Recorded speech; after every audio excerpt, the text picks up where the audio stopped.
ড্রামার শুরুটা হয় আমাদের মেয়ে লুসাওকে দেখিয়ে, যে কিনা একটা জেলের সামনে কারোর জন্য ওয়েট করছিল। আর এটা অনেকক্ষণ ধরে, তার মধ্যে অনেক বৃষ্টিও পড়ছিল। তখন ওর কাছে ওই জেলের গার্ড আসে। অনেকে বলছিল, তুমি কার জন্য ওয়েট করছো, আমাকে তার নাম বলো, আমি ভিতরে গিয়ে জেলারকে বলছি। লুসাও বলে সুশি, ও আজকে বাহিরে বের হবে। এটা শুনে গার্ড ওকে বলে, সুশি, ও তো 3 মাস আগেই বের হয়ে গেছে। মনে হচ্ছে তুমি এটা জানোই না, যার জন্য তুমি এই বৃষ্টির মধ্যে ওর জন্য ওয়েট করছো। তখন আমরা একটা ফ্ল্যাশব্যাক দেখি, লুসা হসপিটালে ছিল। তখন সুশিকে পুলিশ অ্যারেস্ট করে নেয়। যেটা দেখে লুসা ওকে একটা রিং পরিয়ে দেয়। ও বলে, আমি তোমার বের হওয়া পর্যন্ত ওয়েট করব, তারপর আমরা বিয়ে করব। কিন্তু শশী ওর দেওয়া রিংটা ফেলে দেয়। ও বলে, আমাদের মধ্যে যা কিছু ছিল তা এখানেই শেষ। আর ওদের সমস্ত সম্পর্ক শেষ করে ওখান থেকে চলে যায়। সেন আবারও প্রেজেন্টে আসে। আর আমরা 5 বছর পর দেখি, যেখানে আমাদের ফ্যামিলির সুশীকে দেখি, যে তার ছেলে শাওকে নিয়ে একটা ইন্টারভিউ দিতে আসে। আর অফিসের সামনে ওর ফ্রেন্ড নিয়ান ওদের জন্য ওয়েট করছিল, কারণ ওই সুশীর এই ইন্টারভিউটার ব্যবস্থা করেছে। নিয়ান আর শাও ওকে ইন্টারভিউর জন্য অল দ্য বেস্ট বলে। এরপর সুশী শাওকে ওর কাছে রেখে ইন্টারভিউ দিতে আসে। ইন্টারভিউর ম্যানেজার ওর কাজের প্রতি এত কনফিডেন্স দেখে ওকে সিলেক্ট করে নেয়।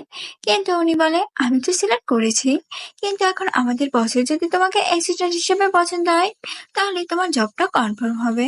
কিছুক্ষণ পর ওখানে ওই কোম্পানির বস আসে, যেটা আর কেউ না, বড় লসাও।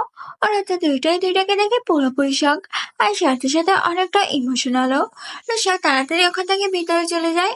তখন ম্যানেজার ওকে বলে, আমি বসের সাথে কথা বলে তোমাকে জানাচ্ছি যে বসের তোমাকে পছন্দ হলো কিনা। সে তো ওখান থেকে অনেক আপসেট হয়ে চলে যায়, যেটা উপর থেকে লসাও দেখছিল। সে আবারও ফ্ল্যাশব্যাকে যায়। সুশি এমন অনেক জায়গায় ইন্টারভিউ দিতে গেছিল, বাট ও জেলে থাকার কারণে কেউই ওকে তাদের কোম্পানিতে নিতে চাচ্ছিল না। যদিও ওই কাজটা আবারও করে, সে আবারও পেজেন্টে আসে।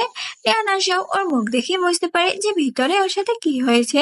শাও বলে, মম তুমি চিন্তা করো না, এখানে হয়নি তো কি হয়েছে, আর এক জায়গায় হয়ে যাবে। ও বলে যে আমার এখনো 3টা ইন্টারভিউ আছে, তুমি চিন্তা করো না, ওখানে তোমার মম তার 100% দিবে। এবার আমরা নৈশাকে দেখি, ও বাড়ি বসে ড্রিঙ্ক করছিল। তখন ওর কাছে ওর ফ্রেন্ড লিন আসে। ও ওকে সিগারেট দিচ্ছিল, বাট লুসা ওটা খায় না। ও বলে, তুমি হঠাৎ স্মোক কেন বন্ধ করে দিলে? লুসা বলে, কারণ সুশি ফিরে এসেছে। যেটা শুনে ওর ফ্রেন্ডের তো সুশির উপর অনেক রাগ হয়। ও মনে মনে বলছিল, তুমি চলে গেছো কারণ তুমি দোষ করেছিলে, কিন্তু এখন তুমি লুসাকে ইগনোর করছো। মনে হচ্ছে সব ভুল ও করেছে। তোমার তো ওর লাইফে আবারও ফিরে আসা উচিত ছিল না। অন্যদিকে সুশীকে দেখি, যে আরো একটা ইন্টারভিউ দিতে গেছিল, কিন্তু ও ওখানে সিলেক্ট হয়নি, যার কারণে ও মন খারাপ করে ওখান থেকে যাচ্ছিল। কিন্তু হঠাৎই বৃষ্টি শুরু হয়ে যায়। তখন ওর কাছে লুসা এসে ওর গাড়িটা থামায়। ও ওকে বলছিল, তাড়াতাড়ি গাড়িতে উঠে পড়ো, বাট সুশী গাড়িতে উঠতে যাচ্ছিল না। যেটা দেখে ওকে কোলে তুলে গাড়ির ভিতরে ঢুকায়। এরপর ওকে আর বাড়ির অ্যাড্রেস জিজ্ঞাসা করে, কিন্তু শশী বলে, আমাকে সামনে ওই ক্যাফেটার সামনে নামিয়ে দিবে। ও বলে, তুমি ওই কফি শপে থাকো। ও বলে, না, আমি কেন কফি শপে থাকবো, আমার তো অনেক কফি খেতে মন যাচ্ছে। এরপর ওকে কফি শপের সামনে নামিয়ে দেয়, কিন্তু যাওয়ার আগে ওকে বলে, বাসায় গিয়ে ওষুধ খেয়ে নিও, এমনিতে তোমার তো একটু ঠান্ডা লাগলে জ্বর উঠে পড়ে। যেটা শুনে শশী তো অনেকটাই ইমোশনাল হয়ে যায়। তখন আমরা আবারও একটা ফ্ল্যাশব্যাক দেখি, যেখানে সুশি একটু অসুস্থ হলেই রোজা সবসময় ওকে একটা বাচ্চার মতো করে ওর খেয়াল রাখতো, যেটা মনে করে ও তো অনেকটাই আপসেট ছিল। পরের দিন সকালে ওর ঘুম ভাঙে ম্যানেজার কলের মধ্যে দিয়ে। উনি ওকে বলে, বস তোমাকে সিলেক্ট করেছে, আর আজকে তোমার জয়েনিং। যেটা শুনে ওর তো বিশ্বাসই হয়েছিল না। ও বলে, আপনি আরেকবার চেক করে দেখেন। উনি বলে, না না, আমি সব চেক করে তোমাকে বলছি। সুশীত এটা শুনে অনেক খুশি হয়, কিন্তু ও লোসের সাথে কাজ করবে এটা ভেবে একটু ভয়ও পায়। এরপর ওই কোম্পানিতে আসে। ম্যানেজার তো ওকে আর কেবিনটা দেখিয়ে দিচ্ছিল। তখন ওখানে লুসাও আসে, সেখানে আবার ওদের আই কন্টাক্ট হয়। এটা আমার অনেকক্ষণ ধরে। এসে যাওয়ার পর ম্যানেজার ওকে বলে, দেখো আমি জানি আমাদের বস অনেকটাই হ্যান্ডসাম, কিন্তু ওনার ফিয়ন্সে আছে, তাই একটু ডিস্টেন্স মেনটেন করে চলবে। এরপর ওকে সব কাজ বুঝিয়ে দেয়, যে এই ফাইলগুলো ভালোভাবে রেডি করে বসের কাছে নিয়ে যাবে। যেটা শুনে ও ফাইল রেডি করে লুসার কেবিনে যায়, কিন্তু ওর ভিতরে ঢোকার সাহস হচ্ছিল না। যেটা দেখে পেছন থেকে লুসা বলে ওঠে, যদি পুরো সময় এখানে বসে এই কাজটাই করো, তাহলে আমাকে ফাইলগুলো কবে দিবে, আর আমি কাজটাই বা কবে করব। এটা শুনে শশী ভিতরে আসে, আর ওকে ফাইলগুলো দিয়ে ওখান থেকে চলে যাচ্ছিল, কিন্তু লুসা ওকে থামায়। ও বলে, দেখছি তুমি তো খুব ভালোই আছো। এটা শুনে ও বলে, দেখো এটা অফিস, এখানে পার্সোনাল বিষয় না আনাটাই ভালো হবে। এখানে দুইজনের কিছু সেলফ রেসপেক্টের বিষয় আছে। ও বলে, সেলফ রেসপেক্ট? এটা আবার তুমি বলছো? কেন জানি আমার বিষয়টা হজম হচ্ছে না। এগুলো বলে ও আস্তে আস্তে কলেজে আসে।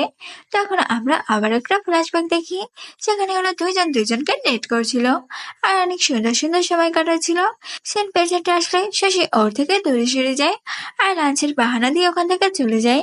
এদিকে ওর তো কাজ করতে করতে রাত হয়ে যায়। তখন শাহকে কল দিয়ে বলে, মাম তুমি আমাকে পিক আপ করতে কখন আসবে? সবাইকে সবার বাবা মা এসে নিয়ে গেছে আর আমি এখনো স্কুলের টিচারের সাথে দাঁড়িয়ে আছি। যেটা শুনে ওর হুঁশ আসে যে রাত হয়ে গেছে। আসলে ওর তো কাজের চাপে শাওয়ার কথা মাথায় ছিল না। ও একেবারে নিয়ান আন্টি যাচ্ছে তোমাকে পিক আপ করতে, ততক্ষণ পর্যন্ত তুমি ওখানেই দাঁড়িয়ে থাকবে। এরপর ও নিয়ানকে কল দিয়ে বলে শাওকে বাড়িতে নিয়ে আসতে। সে লুসার কাছে যায় আর সব ফাইল দিয়ে বলে, আজকের মতো তো আমার কাজ শেষ, আমি আসছি। লুসা ওকে বলে, তোমার এত তাড়া কিসের? মনে হচ্ছে তোমার ওয়াশরুম চেপেছে, যাও তাড়াতাড়ি ক্লিন হয়ে আসো। ও বলে, না এমনটা না, আমাকে বাসায় যেতে হবে, একটু আর্জেন্ট। ও বলে, ঠিক আছে আমি তোমাকে দিয়ে আসছি। সেটা শুনে ওকে মানা করে দেয়, বাট লুসা তো ওর কোনো কথাই শুনে না আর ওকে ওর সাথে নিয়ে যায়।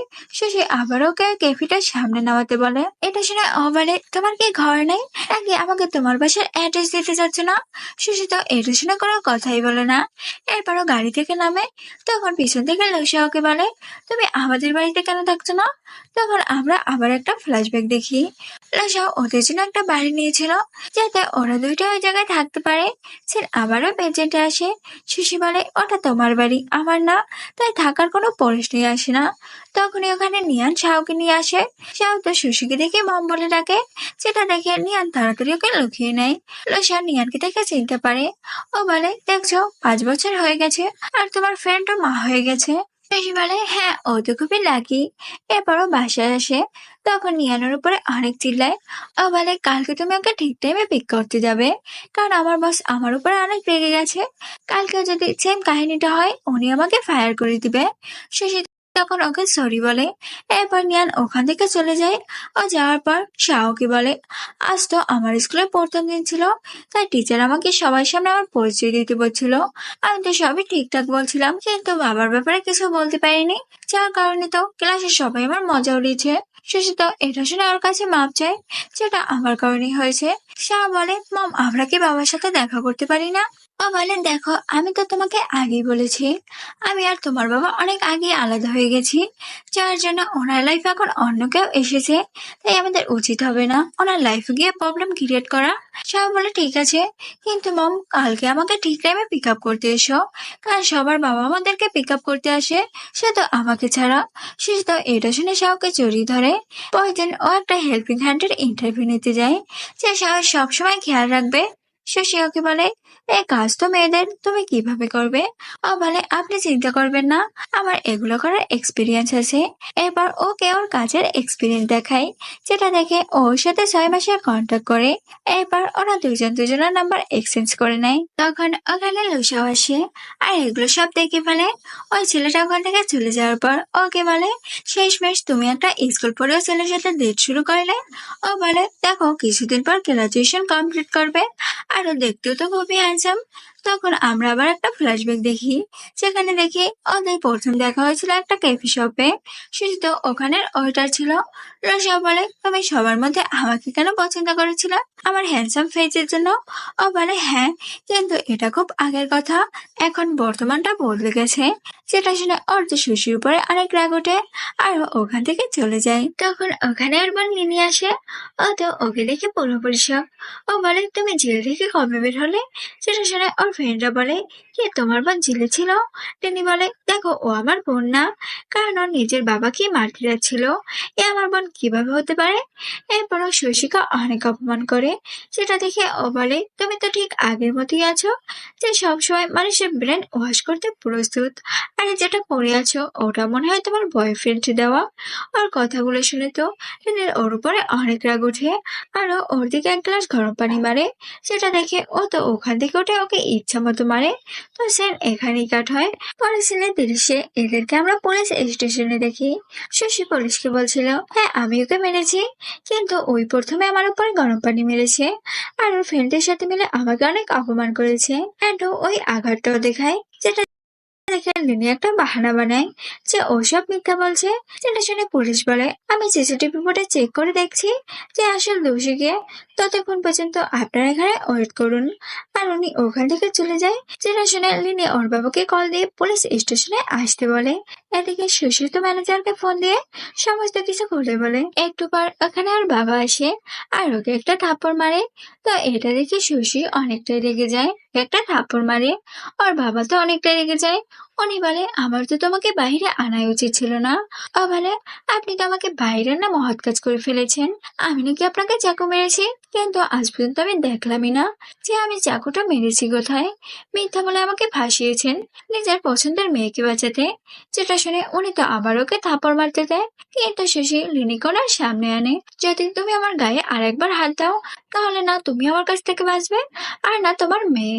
এতক্ষণে ওখানে লুসাও আসে আর শেষের মুখে চোট দেখে ওকে জিজ্ঞাসা করে, এই কাজটা কে করেছে। তখন ওর নজর ওর বাবার উপরে পড়ে, যেটা দেখে ওর বাবাকে প্রচুর মারে। এরপরও ওনার দিকে একটা কাঠ ছুঁড়ে মারে। ও বলে, সাহস থাকলে আমার নামে কিস করে দেখান, কারণ আমি কিন্তু একজন লয়ার। এগুলো বলার পর ও শশীকে নিয়ে ওখান থেকে চলে যায়। ও বলে, তুমি তোমার বাবার নামে কিস করো, কারণ উনি তোমার মমকে মেরেছে। আমি তোমাকে সব রকম হেল্প করবো।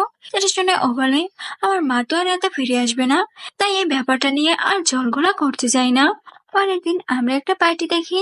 আসলে এই পার্টিটা ছিল রশিয়ার কোম্পানি অনেক বড় একটা কেস জিতেছে, যেটা খুবই ডিফিকাল্ট ছিল।